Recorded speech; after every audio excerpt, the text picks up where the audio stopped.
देखिए, किसी के माथे पर लिखा तो होता नहीं कि कौन दल बदलू है, कौन है। वालों को सोचना चाहिए कि उनकी सरकार में थे और उनके मुंह पे तमाचा मारे, हमारे पास आ गए। देखा गया कि घोसी से विधानसभा से जो विधायक दारा सिंह चौहान थे, आज इस्तीफा दे दिए, इसको किस तरह देखते हैं?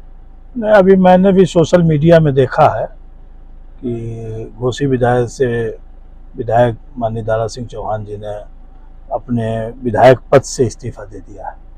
देखा जाता है कि जब चुनाव आता है तो नेता जो दल बदल करके पार्टी में ज्वाइनिंग, लेकिन जनता उनको काफी उम्मीद लगाकर जिताती है, और लेकिन वो जैसे चुनाव जीत जाता है कुछ दिन रहते हैं लेकिन वो इस्तीफा दे देते हैं। इस पे क्या कहेंगे जनता को उम्मीद को लेकर?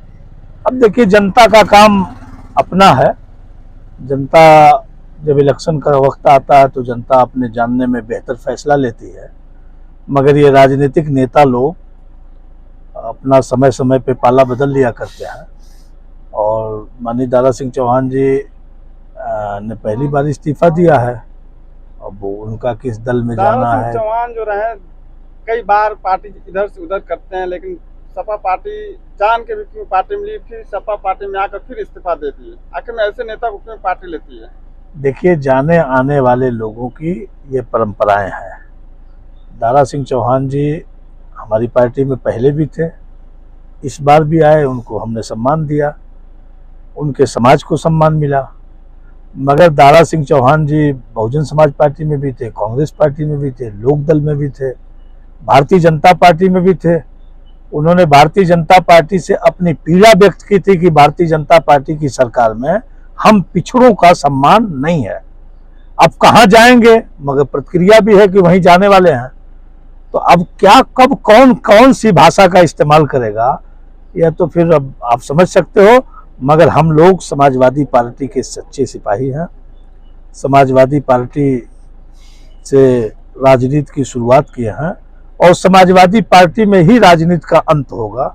इस नाते कि समाजवादी पार्टी गरीबों की, शोषितों की, वंचितों की और दबे कुचलों की, बुनकरों की, अल्पसंख्यक की, अपर कास्ट की, सभी की मन की और सभी की पीड़ा की और सभी के सवालों को लेकर, चाहे दिल्ली का सदन हो, यूपी का सदन हो या सड़क हो, अगर कोई लड़ता है, बोलता है, तो आदरणीय मुलायम सिंह यादव के जमाने से लेकर आदरणीय अखिलेश यादव के जमाने तक समाजवादी पार्टी का ही सिर्फ बोलबाला होता है, वो बोलते हैं। रीजन क्या रहा सपा पार्टी से विधायक से छोड़ने का? अब ये तो रीजन उनको आप खोज के पता करो कि क्यों छोड़ दिए, क्या उनकी लालच है, कहाँ इस्तीफा दे दिए। मगर जनता के साथ उन्होंने धोखा किया।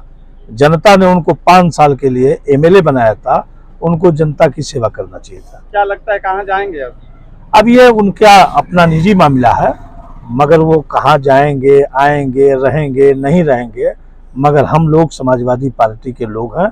समाजवादी पार्टी का जो निर्णय होगा, जिसके लिए होगा, पूरी तन्मयता और पूरी ताकत के साथ समाजवादी पार्टी को यह सीट फिर जिताकर हम लोग अखिलेश यादव जी के झोली में डालने का काम करेंगे। फिर कोई ऐसा नेता आ गया जो दल बदलू, तो फिर क्या उसको जनता जिताएगी? देखिए, हम लोग नेता के नाम पर वोट नहीं करते हैं, हम लोग विचारों के नाम पर वोट करते हैं। समाजवादी पार्टी का एक विचार है, समाजवादी पार्टी का एक विजन है। समाजवादी पार्टी इस प्रदेश को उत्तम प्रदेश, बेहतर प्रदेश, शानदार प्रदेश, रोजगार, बेरोजगारी, काम, हर तरह के व्यापारी के सवाल, बुनकर का सवाल, नौजवान का सवाल, बच्चियों का सवाल, बूढ़ों का सवाल, हर सवाल पे समाजवादी पार्टी काम करती है, काम करके किया दिखाया है। इस नाते हम लोग समाजवादी पार्टी से विचारों से लैस होकर समाजवादी पार्टी के साथ हैं। दल बदलू नेता को समाजवादी पार्टी अपने पार्टी में लिखी क्यों है? देखिए, किसी के माथे पर लिखा तो होता नहीं कि कौन दल बदलू है, कौन है। उन्होंने जो बात कही थी उस बात को याद करिए कि उन्होंने ये कहा था कि हम जिस दल में हैं उस दल में बैकवर्ड का ही सम्मान नहीं है, पिछड़ों का ही सम्मान नहीं है, चौहान समाज का सम्मान नहीं है, राजभर समाज का सम्मान नहीं है, कुर्मी, कुहार, लोहार, गडेड़ी, प्रजापति, बिन मल्लाह का सम्मान नहीं है। वह सिर्फ हिंदू और मुसलमानों के नाम पे वह दल राजनीति करता है। इस नाते मैं अब छोड़कर माननीय अखिलेश यादव जी के साथ आना चाहता हूं और आया हूं। उन्होंने ये आरोप लगाया था। अब वो कहाँ जाएंगे, उस आरोप को किस तरह सिद्ध करेंगे और खत्म करेंगे, ये उनका सवाल है। क्या लगता है लोगों का कहना है कि फिर बीजेपी में जाएंगे, इस पे क्या कहेंगे आप? अब देखिए, वो बीजेपी में रहे ही हैं, हाँ। समाजवादी पार्टी में रहे ही हैं, कांग्रेस में रहे हैं, लोक दल में रहे हैं, बहुजन समाज पार्टी में रहे हैं। अब कोई नया दल आप नाम लेते तो हम सोचते कि कोई नए पार्टी में जाने वाले हैं, तो वो तो लेने वालों को सोचना चाहिए कि उनकी सरकार में थे और उनके मुंह पे तमाचा मारे हमारे पास आ गए। ये तो अब अगर उधर जाते हैं तो लेने वालों की क्या मजबूरी है, वो